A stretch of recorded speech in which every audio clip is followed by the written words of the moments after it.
Se você acha que Kuruk é apenas um apaixonado que amou sem pensar na vida e agindo como alguém que não tivesse obrigação pra nada, enchendo a cara e se divertindo por aí, você tá bem enganado.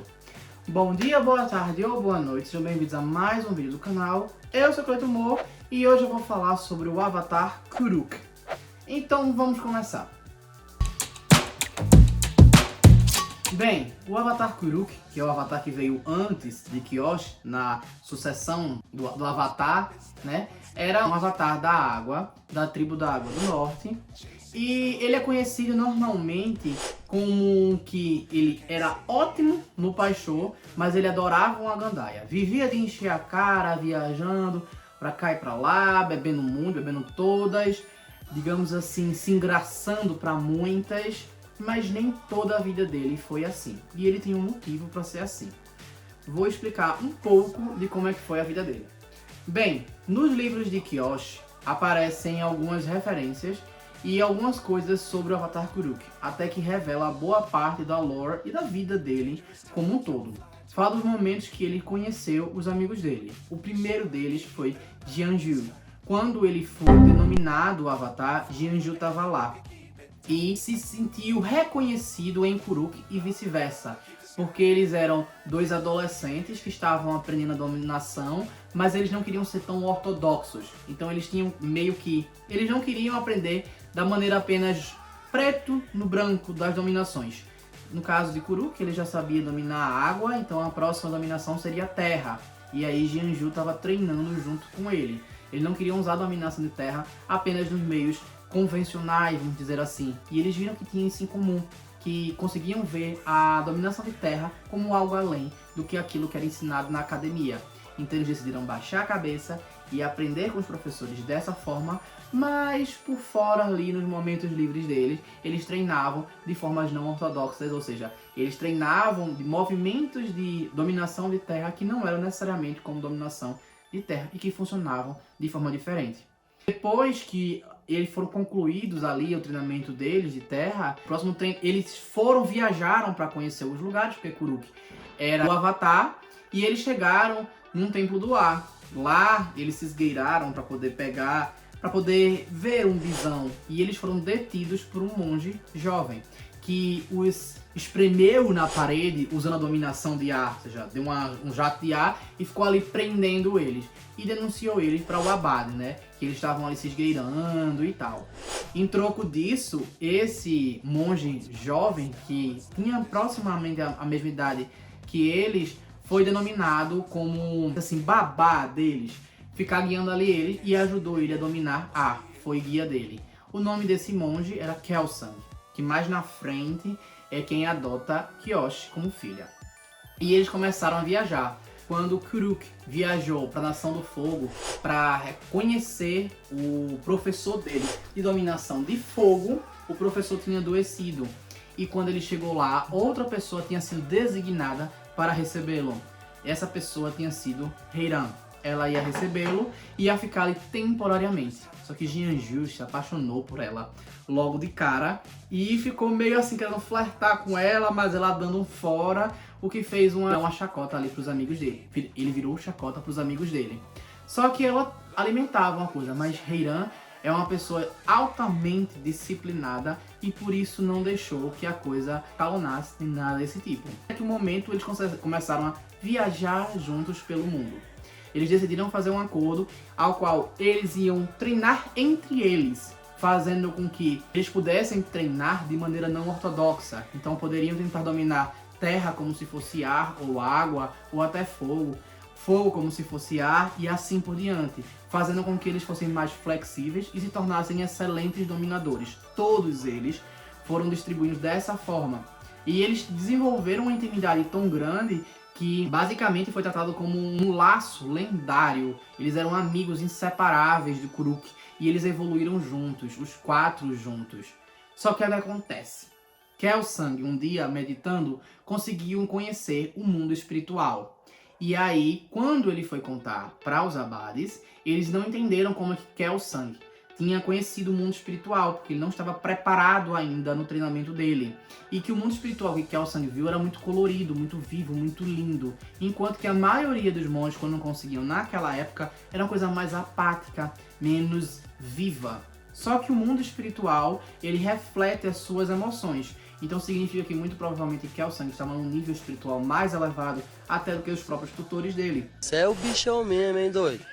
E aí, por causa disso, Kuruk reconheceu isso nele e solicitou que ele guiasse Kuruk. E foi justamente aí que Kuruk conheceu o mundo espiritual.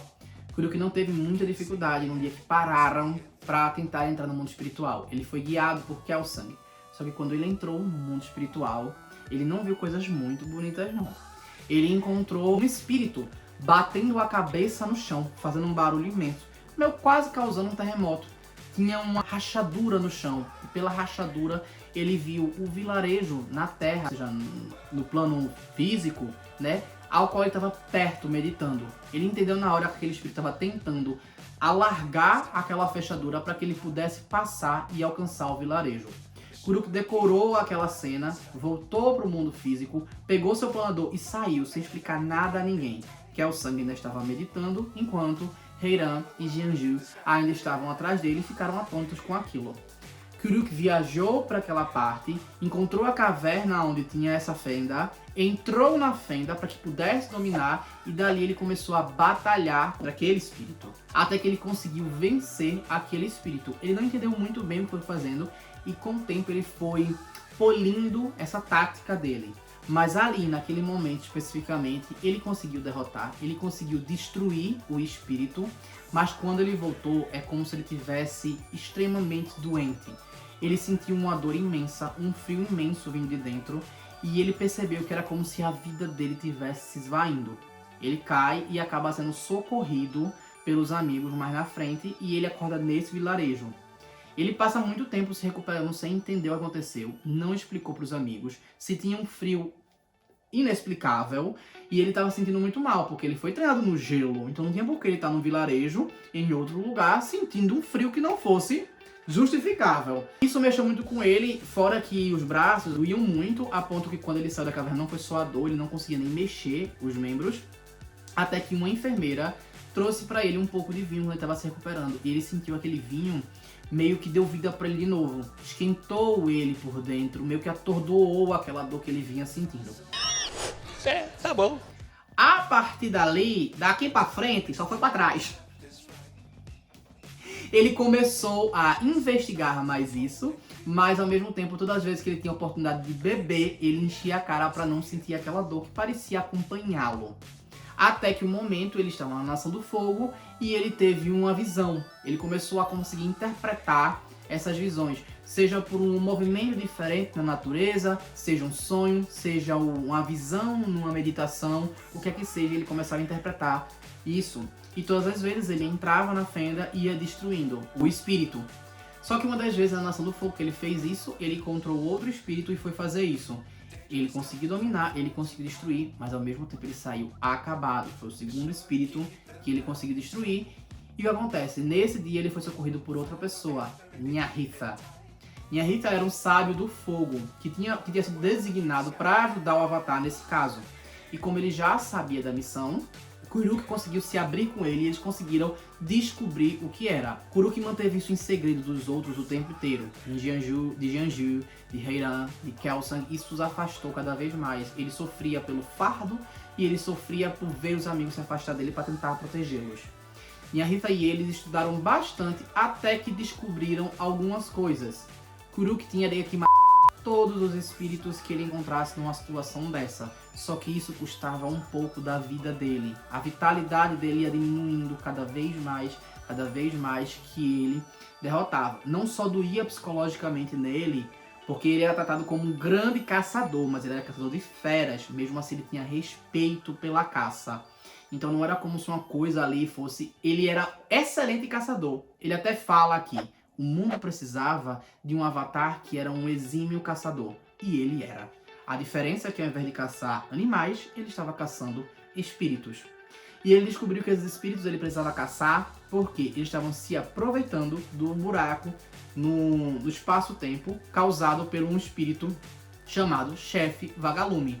E esses espíritos estavam com más intenções porque Yanchen, que tinha sido a avatar anterior, que é tratada como uma santa, tinha feito vários acordos entre os espíritos, entre espíritos e humanos, mas na maioria das vezes os humanos saíram na vantagem. Alguns humanos respeitaram essa vantagem e mantiveram o equilíbrio. Outros desrespeitaram ou acabaram esquecendo. Burro. Que coisa absurda. Isso enfurecia os espíritos e eles buscavam vingança. Ou seja, Yanchen foi ótima para a espécie humana, mas não para o lado espiritual. Por isso que eles estavam irritados e queriam vingança de toda forma, e muitas vezes estavam deformados, porque a raiva, o ódio, o rancor deforma os espíritos. E Kuruk tinha que caçar justamente esses espíritos que Yanchen foi ruim. Mas ele não expôs isso para o mundo para não macular a imagem de Yanchen. Então, além de fazer um serviço que estava matando ele aos poucos, ocultar esse serviço dos amigos, dos primeiros amigos dele, vendo ele se afastar cada vez mais, ele levou o fardo de que não queria sujar a imagem de Yanchen para poder manter o Avatar bem visto. Ele fez isso várias vezes, tentando buscar o chefe Vagalume para derrotá-lo de uma vez, para finalizar ali o serviço, mas, enfim, não era uma tarefa fácil. No meio do caminho, ele enchia a cara, vivia de festas, porque ele queria se sentir mais humano, ele queria se sentir mais com gente. Então, quando tinha um aglomerado de gente, ele ia lá participar, para festejar, para se sentir mais vivo, menos apático e mais próximo cada vez mais. Ele sabia que em algum momento ia chegar a isso. Até que, mais na frente, chega o enredo que a gente conhece de Aang, né? Que é quando ele se apaixona. Na verdade, a primeira paixão dele foi Heiran, né? Só que aí Heiran se casou, porque eles se afastaram, Heiran conheceu outro cara, se casou e seguiu sua vida. Kuruk ficou meio inconsolado, pediu o conselho a Kelsang, e Kelsang disse a ele que ele seguisse a vida dele. E tem uma coisa específica lá que eu não vou contar não, mas enfim. E aí depois de um tempo ele conheceu outra mulher, se apaixonou por essa mulher e decidiu viver uma vida com ela. Só que essa mulher foi sequestrada pelo espírito Ko, né? E, enfim, ele foi atrás desse Ko e a gente sabe o final.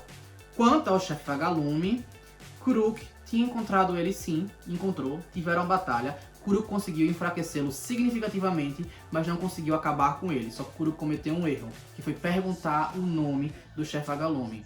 Nyahitha já tinha dito para ele que não podia fazer esse caso, porque senão ele seria enfraquecido. Seria como assinar o contrato de uma maldição, a qual ia ligar eternamente um ao outro. De acordo com o chefe Vagalume, isso era uma armadilha dele, vamos dizer assim, né? Ele estava fazendo aquilo porque ele se alimentava de pessoas. Então ele botava uma parte do que ele tem vinhas e tal, uns dentes, uns olhos e tal. Ele botava para fora e esperava um desavisado para ser abduzido e se alimentar. Ele fazia aquilo para se alimentar. Mas quando percebeu que o Avatar estava caçando ele, ele fez como se fosse uma armadilha, para que aos poucos fosse enfraquecendo o Avatar e colocasse uma maldição nele. A partir do momento que ele soubesse do nome, seria amaldiçoado. E dizem que saber o nome desse espírito faz com que a pessoa seja amaldiçoada e perca tudo, tenha muita má sorte na vida em geral. Kuruk batalhou e enfraqueceu ele, mas o Kuruk também acabou sendo relativamente enfraquecido. Talvez por isso, quando ele batalhar com o Ko para tentar recuperar a sua amada, ele não consiga e acaba, né, desencarnando e seguindo para a próxima etapa, que é Kyoshi. Kuruk muito cedo, né, com 30 anos, 33, é uma coisa assim, é bem pouquinho a idade dele, mas justamente porque ele pegou um fardo muito grande e todas as vezes que ele derrotava um espírito, ele perdia um pouco da vitalidade dele, fazendo com que ele não conseguisse viver pra sempre, né, pra sempre assim, viver bastante, né, pra sempre. A técnica lá de Laoji que ensina Kyoshi, mas enfim. É isso, eu espero que tenham gostado, então curtam, comentem, compartilhem, se inscrevam no canal.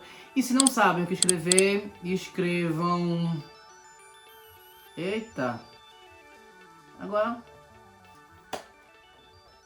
Rava! E é isso! Valeu!